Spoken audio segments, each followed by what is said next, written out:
First person, third person, limited, close, omniscient.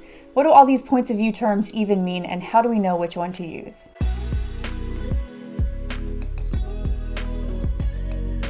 Hey, it's Megan. I'm your writing coach. It's really good to see you again. I've gotten this question a few times from clients and subscribers recently, and that's how do we pick the right point of view for our story? So first, let's break down what the different points of view are. First person point of view is marked by I statements. I went here, I did that. It focuses in on the perspective of one character and we just live right in their world. That means it's a limited point of view because as a reader, we don't get to see inside the mind of any other character. If you want examples of first person point of view, you could read The Great Gatsby, The Perks of Being a Wallflower, Catcher in the Rye, To Kill a Mockingbird. The list goes on and on. Then second person point of view is marked by you statements. You went here, you did that. This isn't really used very often because it's kind of confusing for readers. They're wondering, is you referring to me? Is you referring to a character? So usually it's just used in certain sections or maybe one chapter or maybe used at the beginning and then the author switches into a different point of view. When I was growing up, it wasn't really used in fiction a whole lot outside of like choose your own adventure stories. So I don't know if y'all read the R.L. Stine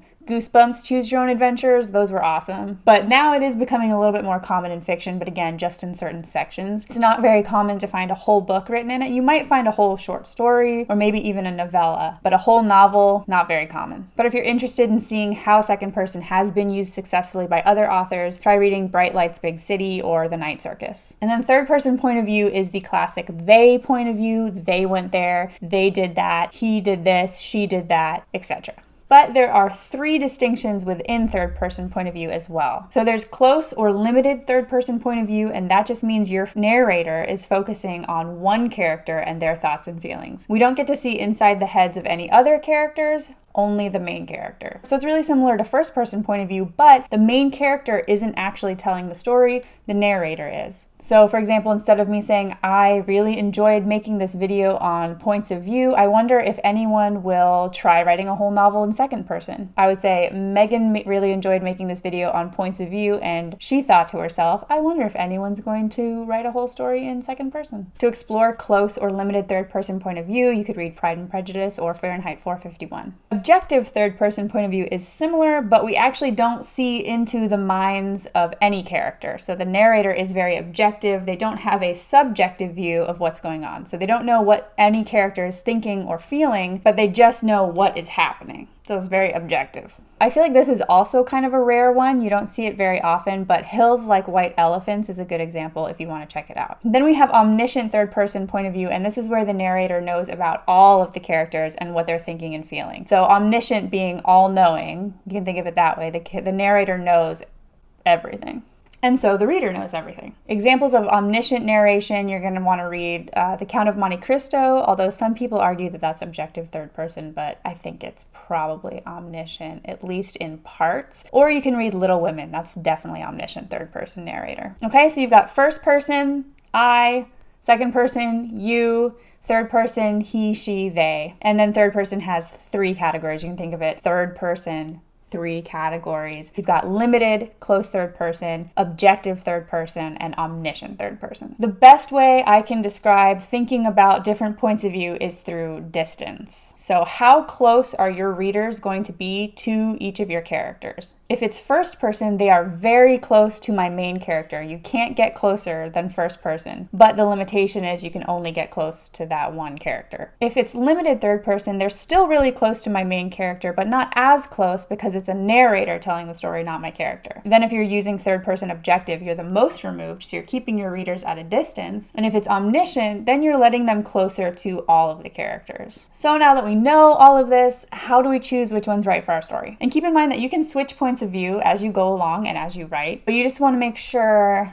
you know why you're doing that.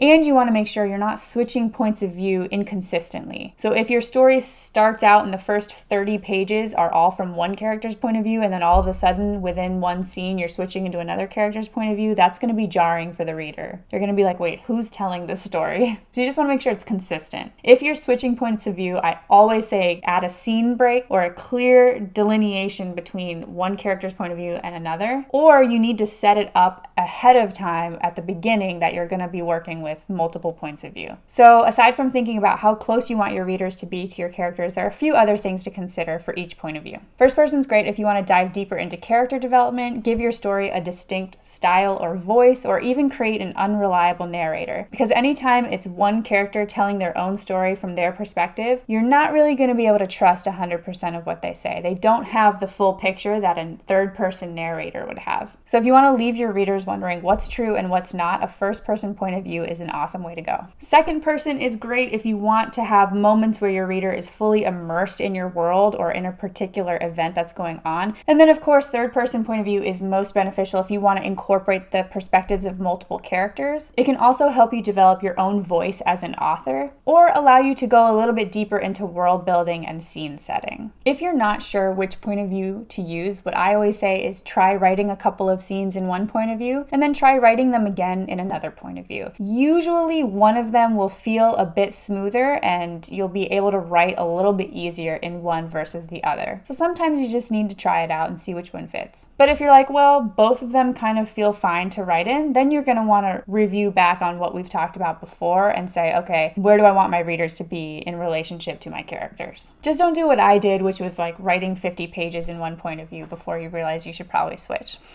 That's not fun. All right, I hope this video helps you as you're experimenting with multiple points of view. As always, it really helps my channel if you can like and subscribe, and I will see you next time. Happy writing.